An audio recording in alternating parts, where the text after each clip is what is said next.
हरे कृष्णा। चलिए आज का सत्र शुरू करते हैं मंगलाचरण प्रार्थनाओं के साथ। ओम अज्ञानतिमिरन्धस्य ज्ञानञ्जनशलाकया चक्षुरुन्मीलितं येन तस्मै श्रीगुरुवे नमः। श्रीचैतन्यमनोभीष्टं स्थापितं येन भूतले स्वयं रूपा कदा मह्यं ददाति स्वापदान्तिकं। वन्देऽहं श्रीगुरो श्रीयुत्पदकमलं श्रीगुरुन् वैष्णवंश्च श्रीरूपं साग्रजातं सहगणरघुनाथान्वितां तं सजीवं साधवैतं सावधूतं परिजनसहितं कृष्णचैतन्यदेवं श्रीराधाकृष्णपदान् सहगणललिता श्रीविशाखान्वितांश्च। हे कृष्ण करुणा सिन्धु दीनबन्धु जगत्पते गोपेश गोपिका कान्त राधाकान्ता नमोस्तुते। तप्त कांचन गौरांगी राधे वृंदावनेश्वरी वृषभानुसुत देवी प्रणमामि हरिप्रिये। वाञ्छाकल्पतरुभ्यश्च कृपा सिन्धुभ्य एव च पतितानां पावनेभ्यो वैष्णवेभ्यो नमो नमः। नमो विष्णुपदाय कृष्णपृष्ठाय भूतले श्रीमान् कतुदासधिकारी इति नामिने। नमो विष्णुपदाय कृष्णपृष्ठाय भूतले श्रीमद्भक्तिवेदान्त स्वामी इति नामिने। नमस्ते सरस्वती देवे गौरवाणी प्रचारिणे निर्विशेषा शून्यवादी पाश्चात्य देशतारिणे। जय श्री कृष्ण चैतन्य प्रभु नित्यानंदा श्री अद्वैत गदाधर शिवासादि गौर भक्त वृंद। हरे कृष्ण कृष्ण कृष्ण हरे हरे हरे राम राम राम हरे हरे। ऑलराइट, तो आज हमें शुरू करना है 42 से। तो हम देखते हैं 41 में हमने क्या किया था। ये पिछली बार बात की थी कि 41 दोबारा से करेंगे क्योंकि 41 और 42 आपस में कनेक्टेड है। तो हम 6 चैप्टर कर रहे हैं जो है ध्यान योग के ऊपर। ध्यान योग मतलब कि योग साधना का जो मतलब है वो है कि भगवान से मिलना। योग मतलब मिलना। जो पद्धति या जो तरीका हम अपनाते हैं भगवान से कनेक्ट करने के लिए, उसका जो भी पद्धति है, उसके जो भी तरीके करने को, उसको योग हम बोलते हैं। तो इसमें 641 हम दोबारा से करते हैं। प्राप्य पुनर्कृताम लोकानुषित्वा शाश्वती ही समाह शुचिनाम श्रीमताम गृहे योग भ्रष्टो विजायते। सो कृष्ण कह रहे हैं कि असफल योगी पवित्र आत्माओं के लोकों में अनेकानेक वर्षों तक भोग करने के बाद या तो सदाचारी पुरुषों के परिवार में या धनवानों के कुल में जन्म लेता है। तो ये अर्जुन ने क्वेश्चन किया था कि जो आपने, जब अर्जुन ने सारा सुना ये ध्यान योग के बारे में, तो बेसिकली ध्यान योग क्या है? योग साधना के बहुत सारे पार्ट्स हैं। ध्यान योग, ज्ञान योग, कर्म योग, भक्ति योग, तो बहुत सारी चीज़ें उसमें, मतलब अलग अलग तरीके हैं योग साधना के भी। तो एक योग है जो हम देखते हैं कि जंगलों में जाओ, वहाँ पे बहुत ही कठिन से आसन करो, भगवान की तरफ ध्यान लगाओ, तो वो एक योग साधना है। तो भगवान ने जब यहाँ पे सब बताया तो अर्जुन थोड़े से हिल गए कि यार ये तो हमारी जो फैमिली लाइफ है, जो गृहस्थ जिंदगी है, उसमें तो ये मैं नहीं कर सकता, उसमें तो बहुत मुश्किल है। तो भगवान ने बोला नहीं कि मुश्किल है लेकिन पॉसिबल है। फिर उसके बाद अर्जुन बोले कि अरे अच्छा ठीक है प्रभु, चलो ठीक है, पॉसिबल है, मान लेते हैं, लेकिन इतना मुश्किल है, हो सकता है बीच में लोग पूरा ना कर पाए उसको, तो बीच में ही वो हट जाए, तो उनका क्या होता है? वो बोले कि यार जो एक तो है जो दुनिया के मजे ले रहा है, वो घूम रहा है, फिर रहा है, खा रहा है, पी रहा है, उसको कोई लेना देना नहीं है, बाद में उसको जो होगा सो होगा, लेकिन वो खूब मजे कर रहा है। एक है जो पूरा इन सब चीज़ों को रोक के रखता है, अपनी इंद्रियों को कंट्रोल में रखता है और भगवान की भक्ति में लगा रहता है। वो बाहर से हम जो मटेरियल लोग हैं, जो दूसरे लोग हैं, उनको देखने में लगता है कि यार ये तो कोई मज़े नहीं कर रहा ज़िंदगी में, लेकिन वो इंसान बहुत मज़े कर रहा होता है। लेकिन अर्जुन जी का क्वेश्चन था कि ऐसे लोग जो कि योग साधना कर रहे हैं लेकिन उन्होंने भगवान को नहीं पाया, उनकी योग साधना पूरी नहीं हुई, तो वो कहाँ जाते? कहते वो तो ना तो इस जगह के रहे, ना उस जगह के रहे, ना तो उनको भगवान मिले, ना इस संसार को वो भोग सके, तो उनका क्या होता है? तो भगवान उसके बारे में आंसर दे रहे हैं। कहते कि जो असफल योगी हैं उसमें भी दो उसमें डिवाइड किए हैं। अब इसमें क्या कहते हैं भगवान, प्रभुपाद जी इसको थोड़ा डिटेल में बताते हैं कि देखिए असफल योगियों को 2 श्रेणियों में विभाजित किया गया है। एक वे जो बहुत कम प्रगति के बाद पतित हो जाते हैं, मतलब बहुत ही कम प्रगति करते हैं और 2-4 साल 2 साल 4 साल 5 साल लगाए और उसके बाद हो गया भैया हमारे से नहीं हो रहा, इसमें मुझे मज़ा नहीं आ रहा, मुझसे नहीं हो रहा, वो हट गए। और एक वे जो लोग जो योग के लंबे अभ्यास के बाद पतित हो जाते हैं, मतलब पूरी उम्र उन्होंने किया, लेकिन एंड में जाके उनको यार पता नहीं यार ये ठीक भी है कि नहीं है, सही कर रहा हूँ कि नहीं कर रहा हूँ, मन नहीं कर रहा मेरा, मेरी इंद्रियां मुझे जवाब देगी, मेरी इंद्रियां मेरे कंट्रोल में नहीं है। तो एक वो है। तो प्रभुपाद कहते हैं कि थोड़े समय के अभ्यास के बाद जो योगी अधोगति को प्राप्त होता है वह उच्च लोकों में जाता है जहां पवित्र जीवों को प्रवेश की अनुमति होती है। ठीक है, वहां दीर्घ जीवन व्यतीत करने के बाद उसे पुनः इसी लोक में भेजा जाता है जहां वह किसी धर्मात्मा, ब्राह्मण, वैष्णव या कुलीन व्यापारियों के कुल में जन्म लेता है। तो मैं फिर से बताता हूं, 2 हिस्सों में डिवाइड किया गया इसको। एक तो वो योगी जो थोड़ा समय पूजा पाठ करते हैं, 1-2 साल बहुत मजा आता है उनको, उसके बाद वो थक जाते हैं कि नहीं यार कुछ दिख नहीं रहा, कुछ मजा नहीं आ रहा, क्योंकि भगवान तो लेते हैं परीक्षा। ऐसा तो है नहीं कि हमने 6 महीने योग किया और एकदम से हमारे शरीर के आसपास प्रकाश चमकना शुरू हो गया है, लोग सब आने लगे, अरे बाबा जी सब पर पैरों में गुर रहे हैं। ऐसा कोई ज़रूरी नहीं है, जूतियाँ भी पड़ती हैं, गालियाँ भी पड़ती हैं। तो कहते हैं कि चलो जिस भी रीज़न से 1-2 साल किया, नहीं कर पाया उसके बाद, तो उनका ऐसा होता है कहते हैं कि वो अधोगति को तो नहीं जाते।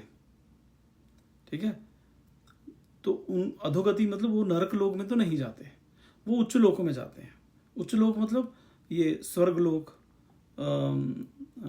ब्रह्मलोक, राइट, सतल फिर नीचे वाले तो खैर और हैं, जो ऊपर वाले लोग हैं स्वर्ग लोक, मैं भूल रहा हूँ अभी, एनीवेज। तो जो ऊपर वाले जितने लोग हैं उनमें कहीं ना कहीं वो जाके अपना पहले समय व्यतीत करते हैं। समय मतलब ये स्वर्ग लोक ऐसा तो है नहीं कि इसमें हमेशा के लिए बंदा रहता है, वहाँ पे तब तक रहता है जब तक उसके जो पुण्य हैं वो क्षीण नहीं हो जाते। तो वहाँ पे रहते हैं पहले ये लोग, ऐसे जो होते हैं वो पहले वहाँ पे रहते हैं और फिर उसके बाद वो वापस इस जीवन में आते हैं और एक अच्छे धर्मात्मा, ब्राह्मण या वैष्णव, किसी कुलीन व्यापारियों के घर में वो जन्म लेते हैं। अब कुलीन धर्मात्मा ब्राह्मण मतलब ऐसे ब्राह्मण जो कि शुद्ध हैं, जो कि धार्मिक हैं, ऐसे व्यापारी जो कि धार्मिक है, जो ऐसे नहीं है कि बिल्कुल ही मतलब लूट खसूट जिन्होंने लगा रखी है, अच्छे लोग हैं, उनके घरों में जन्म लेते हैं ताकि वो अपना जो योग साधना है उसको कंटिन्यू कर सकें। क्योंकि वो ऐसे परिवार में जन्म लेंगे तो उनमें सात्विक विचार रहेंगे, सात्विक विचार रहेंगे तो चांसेस हैं कि वो योग साधना दोबारा से अपनी शुरू कर सकें। तो भगवान ऐसा ऑप्शन देते हैं। अच्छा, फिर देखते हैं अब नेक्स्ट वाला। नेक्स्ट क्या है? नेक्स्ट बोलते हैं 642। भगवान बोलते हैं अथवा योगिनामेव कुले भवति धीमताम एतद्धि दुर्लभतरम लोके जन्म यदि दृशम। अथवा यदि मतलब कि यदि दीर्घ काल तक योग करने के बाद सफल रहे तो, अथवा वह ऐसे योगियों के कुल में जन्म लेता है जो अति बुद्धिमान है, निश्चय ही इस संसार में ऐसा जन्म दुर्लभ है। अब भगवान जो दो श्रेणियां बताई थी ना, एक तो श्रेणी कौन सी थी, जो बहुत कम प्रगति के बाद पतित हो जाते हैं, और एक होते हैं जो बहुत लंबे समय तक साधना करते हैं और फिर गिर जाते हैं। तो जो छोटे समय तक साधना करके गिरने वाले, तो देख लिया कि उनको पहले तो वो उच्च लोकों में जाते हैं और फिर वापस आते हैं और किसी अच्छे व्यापारियों के या अच्छे ब्राह्मण या वैष्णव लोगों के घर में जन्म लेते हैं।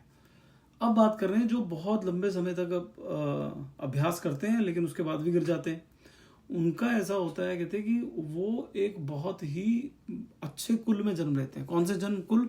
जो आचार्य, गोस्वामी, जो बड़े बड़े ऐसे कुल होते हैं उनमें जन्म लेते हैं। बड़े बड़े मतलब जो बहुत ही शुद्ध कुल है, जो बहुत ही भगवान को मानना, भगवान की जो पूजा करना, उनका वो सबसे पहले होता है उनके घर में। सबसे पहले काम, सबसे पहले भगवान आते हैं, उसके बाद सब कुछ होता है। ऐसे घर में जन्म लेते हैं। प्रभुपाद इसको थोड़ा सा डिस्क्राइब करते हैं, कहते हैं कि यहाँ योगियों या परमार्थियों जो महान ज्ञानी हैं के कुल में जन्म की प्रशंसा की गई है, क्योंकि ऐसे कुल में जन्म लेने वाले बालक को जीवन के आरंभ से ही आध्यात्मिक प्रेरणा होती है। क्योंकि भगवान बोल रहे हैं निश्चय ही इस संसार में ऐसा जन्म दुर्लभ है। क्यों दुर्लभ है? कहते कि ये वो जन्म है जिस ऐसे परिवार में जहाँ पे पैदा होते ही अगर आप आप नास्तिक रह ही नहीं सकते, क्योंकि वहाँ पे उठने से लेके सोने तक सब कुछ वो भगवान की चीज़ों में उठे हैं। और जब भी सबको उठ के भगवान का नाम लेना है, लेना ही लेना है। उठते ही इतने बजे उठना ही उठना है, फिर इतने बजे स्नान लेना है, फिर इतने बजे आरती करनी, इतने बजे ये पूजा और ये साधना करनी ही है, खाना खाना है तो पहले भगवान को भोग लगना ही है, हमेशा वहाँ प्रसाद मिलेगा, हमेशा वहाँ पे भगवान जो है उनको बीच में रख के कि भगवान को क्या अच्छा लगता है उस हिसाब से घर में सामान आएगा या जाएगा, कौन आएगा कौन जाता है, कौन घर में रहेगा कौन नहीं रहेगा, वो सब भगवान के अनुसार चलते हैं। ऐसा जो घर है और उसमें सिर्फ शास्त्रों का अध्ययन किया जाता है, शास्त्रों के बारे में बात होती है, बाकी कोई फालतू बात नहीं होती है, ये घर जो है वो भगवान कह रहे हैं कि ये बहुत ही दुर्लभ जन्म है। तो जो बहुत लंबे समय तक योग साधना करके फिर पतित हो जाता है तो उसको ऐसे कुल में जन्म मिलता है। ये कुल जो दूसरा कुल पहले जो बात की थी कि धर्मात्मा ब्राह्मण वैष्णव या कुलीन व्यापारियों में कुल जो जन्म लेते हैं, दूसरे जो जल्दी जिनका पतन हो जाता है, जो 3-4 साल उनने सेवा की या योग साधना की और फिर पतन हो गए, उनका जो जन्म है और इस जन्म में क्या अंतर है। उस जन्म में वो जिन परिवारों में जन्म ले रहे हैं वो परिवार अच्छे हैं, धार्मिक हैं। ये परिवार धार्मिक से बहुत ज़्यादा है। ये परिवार है धार्मिक ही नहीं है, धार्मिक मतलब है अच्छे पर लोग हैं, भगवान को मानने वाले, भगवान से डरने वाले लोग हैं। लेकिन ये परिवार जो कौन सा है, वो परिवार है जो भगवान से डरना तो चलो है एक बात है, वो भगवान अपने घर में रखते हैं, वो भगवान के साथ रहते हैं, एक तरह से भगवान ने जो जो बताया वो बिल्कुल उसी हिसाब से चलते हैं। ये बहुत बड़ा अंतर है दो परिवारों में ऐसे। तो ये बहुत ही इंपॉर्टेंट 2 श्लोक हैं 41 और 42 जिसमें भगवान बताते हैं कि क्या होता है अगर जो योगी है वो जल्दी कहीं पे पतन हो जाता है उसका। क्योंकि देखिए भगवान पहले भी बोलते हैं कि मेरे, आगे भी बोलेंगे बार बार कि मेरे भक्त का कभी पतन नहीं होता है। तो अगर किसी को दूसरा जन्म ऐसे कहीं पे जगह पे मिल रहा है, ऐसी गारंटी मिल जाए, तो ऑफकोर्स वो पतन कहाँ से हुआ ना। तो मतलब भगवान बार बार उसको ऐसी ऐसी जगह पे लाके खड़ा कर देंगे कि देख अब तेरे लिए, अब इस जन्म में मान लिया कि अरे यार मेरा परिवार ऐसा है, परिवार मेरे को पूजा पाठ नहीं करने देता, या मेरा पति नहीं करने देता, या मेरी पत्नी नहीं करने देती, या ठीक है, या मेरे माता पिता मुझे पूजा पाठ नहीं करने देते हैं, लेकिन मैं पूजा पाठ कर रहा हूँ, अच्छा कर रहा हूँ, ठीक ठाक कर रहा हूँ, जो कर सकता हूँ कर रहा हूँ। तो अगले जन्म में ऐसा परिवार मिलेगा जिसमें आपको कोई बंदिश नहीं होगी, ठीक है। लेकिन भगवान क्या कर रहे हैं इसमें, भगवान रास्ता खोल रहे हैं अपने तक आने का। मैं कह रहे तू मेरे पास आ, मैं चाहता हूँ तू मेरे पास आए, लेकिन जब तक तू शुद्ध नहीं होगा तब तक तू मेरे पास नहीं आ सकता, भगवान कह रहे हैं। तो शुद्ध करने के लिए भगवान पूरा रास्ता खोलते हैं। और जिसने बहुत सारी योग साधना की है उसके लिए तो कहते हैं कि ये परिवार एक बहुत बढ़िया परिवार तुम्हारे लिए चूज किया गया है, यहाँ पे रहो, तुम इसमें जाओ और फिर तुम मेरे पास आ जाओ, ठीक है। अब इसमें एग्जाम्पल अगर ले तो मैंने बहुत बार स्टोरी सुनाई है इसकी, भरत महाराज की, जिनके नाम पे हमारे देश का नाम भारत है। कि भरत महाराज क्या थे। भरत महाराज बहुत सारे भाई थे ये वैसे, तो इनके बाकी सारे भाई कोई ब्रह्मचारी बन गए, कोई सन्यासी बन गए। भरत महाराज जो है उन्होंने राजगद्दी संभाली, लेकिन वो भगवान के बहुत बड़े भक्त थे। तो उन्होंने जब उनके पुत्र उनके जब पुत्र इतने हुए कि उनको लग गया कि मेरे पुत्र अब ये सारा सब कुछ संभाल लेंगे, तो उन्होंने अपना सब कुछ ये छोड़ के वानप्रस्थ में चले गए, ठीक है ना। हमारे इसमें यही होता है ना, जो हमारे वर्ण और आश्रम है कि आश्रम जो है एक पहले ब्रह्मचार्य होना चाहिए, फिर गृहस्थ होना चाहिए, फिर वानप्रस्थ और फिर सन्यास। तो उन्होंने वानप्रस्थ आश्रम लिया, उसके बाद सन्यास का भी उनका प्लान था कि सन्यास ले लेना है, और शायद ले भी लिया था। तो उसके बाद क्या हुआ, वो जंगल चले गए। जंगल में रहते थे, इतने बड़े राजा थे, सारा राजपाट छोड़ दिया, बीवी बच्चे इतना भरा पूरा परिवार था, सब छोड़ दिया। उनके अपने पुत्रों के हाथ में पूरा साम्राज्य देके खुद जंगल में जाके रहने लगे कि साधना कर रही, मुझे भगवान के पास जाना है। और वहाँ पे क्या हुआ, एक बार, बहुत लंबी कहानी नहीं करूँगा, एक बार कहीं पे हिरण का कोई बच्चा उसको मिल गया, उस पर प्यार आ गया, उसको अपने पास रखने, वो उनके आसपास घूमता था, उनके साथ उनको बहुत लगाव हो गया। और धीरे धीरे ऐसा हो गया कि वो अपनी साधना उनकी सेकेंडरी हो गई, और उस हिरण के बच्चे का जो देखभाल थी वो प्राइमरी काम हो गया उनका। ऐसा हो गया कि जब वो देह छोड़ रहे थे उस टाइम पे भी वो यही सोच रहे थे कि ये जो हिरण है, ये बच्चा जो है इसको तो खा जाएगा, इसको तो शेर खा जाएगा, मेरे बगैर इसकी देखभाल कौन करेगा, ये तो बहुत रोएगा मेरे बगैर, मेरे को बहुत प्यार करता है ये, मेरे बगैर इसके ये तो जीना मुश्किल हो जाएगा। ये सोचते सोचते वो मर गए। और वो जो मरे, जब दूसरा जन्म उनका हुआ, उससे अगला जन्म, उसमें वो बने हिरण। लेकिन इतनी साधना की थी कि उनको अपना सारा जन्म याद था पिछला। जब उन्होंने हिरण का जन्म लिया, उन्होंने कहा अरे यार ये मैंने क्या बेवकूफ़ी कर दी, सारी उम्र मैं इतना पूजा पाठ किया, इतनी साधना की, वो सारी मैंने विफल कर दी एंड में सिर्फ इतना सा काम करके, एक मोह में पड़ गया। तो उसमें उन्होंने लगा लिया कि मैं अब किसी से मोह नहीं रखूँगा। वो जब से हिरण थे वो तब भी किसी से मोह नहीं रखते थे। जब हिरण का ये देह त्यागा तो अगला देह उनको मिला एक ब्राह्मण के घर में। वो अगेन उच्च कोटि का ब्राह्मण था वो। लेकिन जब ये पैदा हुए, इनको फिर से अपने पिछले 2 जन्म थे वो याद थे, क्योंकि सिद्धि तो अच्छी, योग साधना तो अच्छी खासी कर रखी थी।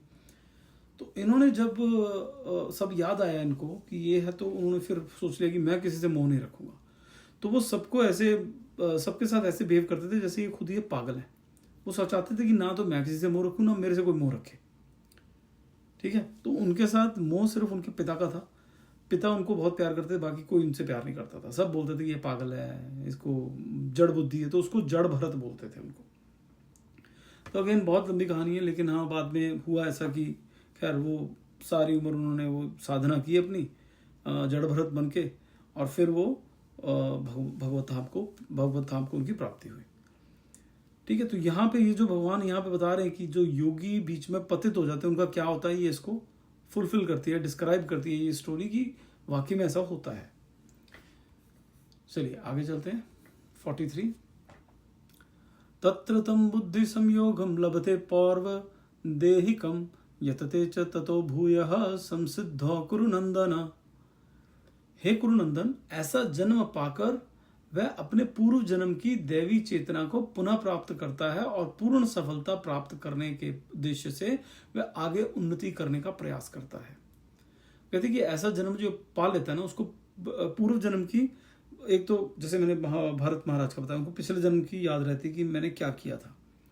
अगर याद पूरी रहेगी तो उनको वो एक फीलिंग सी रहेगी कि यार ये मैंने किया था, उसी में उनका इंटरेस्ट रहेगा ज़्यादा, दूसरी चीज़ में उनका कोई इंटरेस्ट नहीं रहेगा। तो यहाँ पे तात्पर्य में प्रभुपाद जी वही एग्जाम्पल दे रहे हैं जो मैंने आपको बताया कि राजा भरत, जिसने तीसरे जन्म में उत्तम ब्राह्मण कुल में जन्म मिला, पूर्व दिव्य चेतना की पुनः प्राप्ति के लिए उत्तम जन्म के उदाहरण स्वरूप है। भरत विश्व भर के सम्राट थे और तभी से ये लोग देवताओं के बीच भारतवर्ष के नाम से विख्यात है। पहले ये इलाव्रत वर्ष के नाम से ज्ञात था। मतलब ये जो भारत है हमारा, इसका नाम पहले इलाव्रत होता था, बाद में ये भारतवर्ष पड़ा।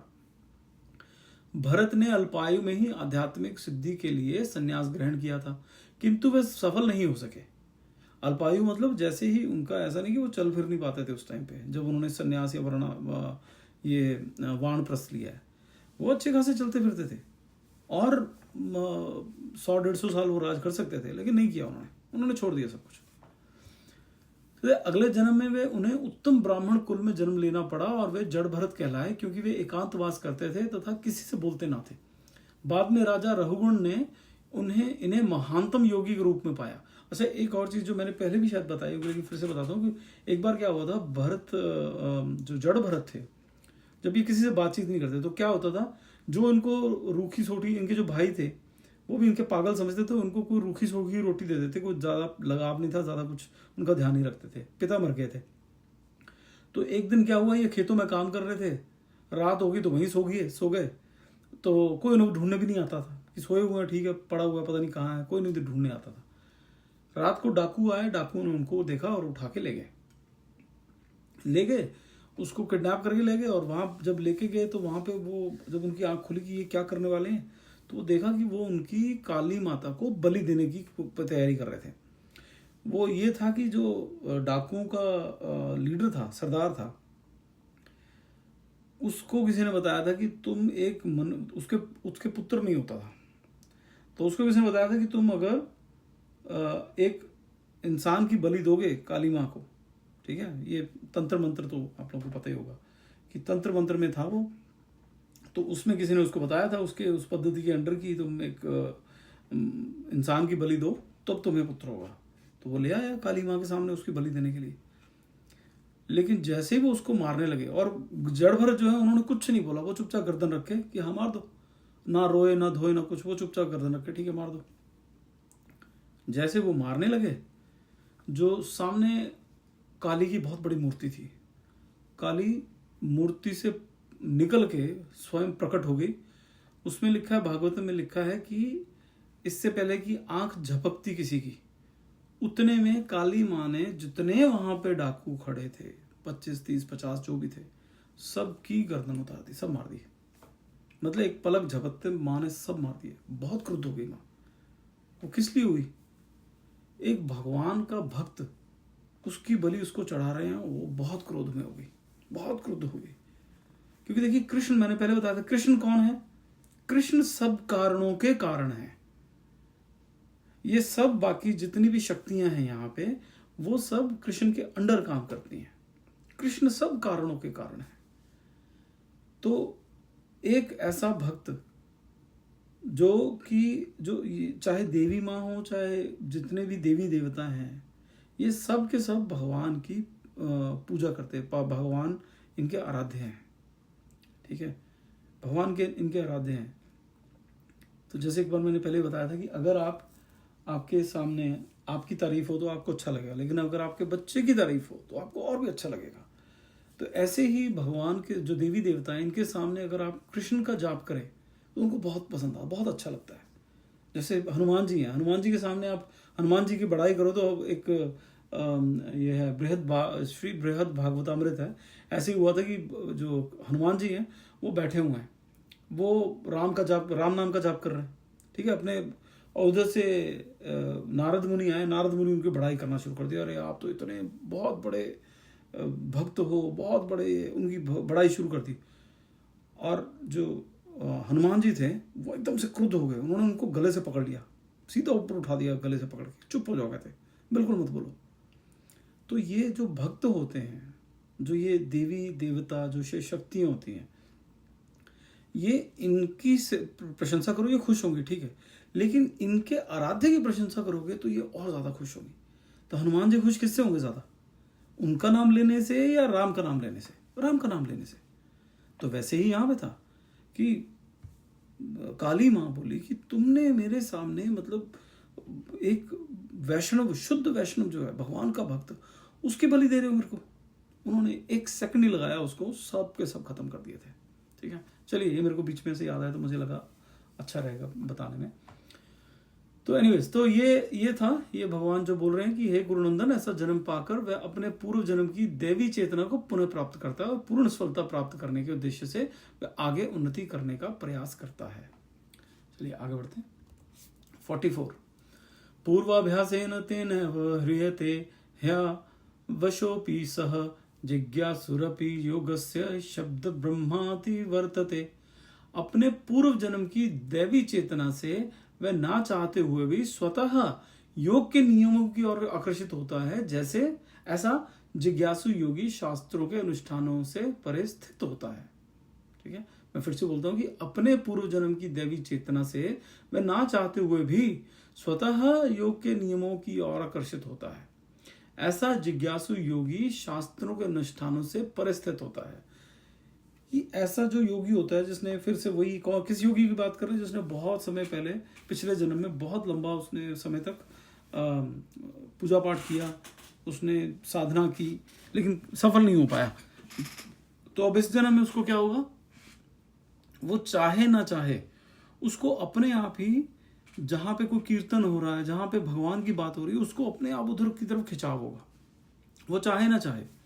आपको भी बहुत सारे ऐसे लोग मिले होंगे अपनी लाइफ में, खुद भी आप लोगों ने कभी अनुभव किया होगा कि मैं जानता हूँ, मेरा एक बहुत ही क्लोज फ्रेंड था, वो माता के जागरण में बैठता था या माता की भेंटें जैसे चलती थी, उसकी आंखों में पानी, वो खुद बोलता था, कहता मेरे को कोई फीलिंग नहीं आ रही, बस आंखों से पानी बहना शुरू हो जाता है अपने आप। वो बोलता था ऐसा नहीं कि मुझे अंदर बहुत रोना आ रहा है, कुछ नहीं हो रहा, बस आंखों से पानी निकलना शुरू हो जाता था, ठीक है। ये क्या होता है? ये पिछले जन्म के जो योग पूरा नहीं हुआ है वो होता है। अभी कितने सारे आपने टीवी में देखा होगा, एक हमारे दिल्ली में है अमोघ लीला दास, अगर आप यूट्यूब में करें तो आप देखेंगे, बड़े फनी हैं और ब्रह्मचारी हैं। वो आईटी में मेरी तरह काम करते थे, यूएस में 6-7 साल रहे वो काम करने के लिए H1 वीज़ा में आए, यहाँ पे काम किया, वापस गए 2011-12 में उन्होंने संन्यास ले लिया। जब उनसे बात करते तो उनको वही कहते मेरा मन ही नहीं लगता था, बाकी सब जगह मैं जाता था, मैं जबरदस्ती जाता था, वहां पे मैं करता था कि नहीं सारी दुनिया ये करी, मुझे ये करना चाहिए, लेकिन कहते मुझे अच्छा नहीं लगता था, वो मजा ही नहीं आता था उसमें, वो अंदर से मन मतलब उचाट ऐसा रहता था। लेकिन जैसे ही यहाँ पे आया हूँ कहते मुझे बहुत आनंद आता है। तो अभी क्या 2011 से देख लीजिए 16 साल हो गए और एकदम बहुत ही बढ़िया वो लगे हुए हैं वो अपने काम में, ठीक है, उनको बहुत आनंद आता है, बहुत आनंद में वो। तो ये जो होता है ये पिछले जन्मों का आपका खेल होता है, उसी वजह से ये सारे अपने आप जो मनुष्य है उसकी उस तरफ झुकाव अपने आप बढ़ जाता है। अच्छा, इसमें प्रभुपाद जी क्या कहते हैं कि उन्नत योगी जन शास्त्रों के अनुष्ठानों के प्रति अधिक आकृष्ट नहीं होते, किंतु योग नियमों के प्रति स्वतः आकृष्ट होते हैं, जिनके द्वारा वे कृष्ण भावनामृत में आरूढ़ हो सकते हैं।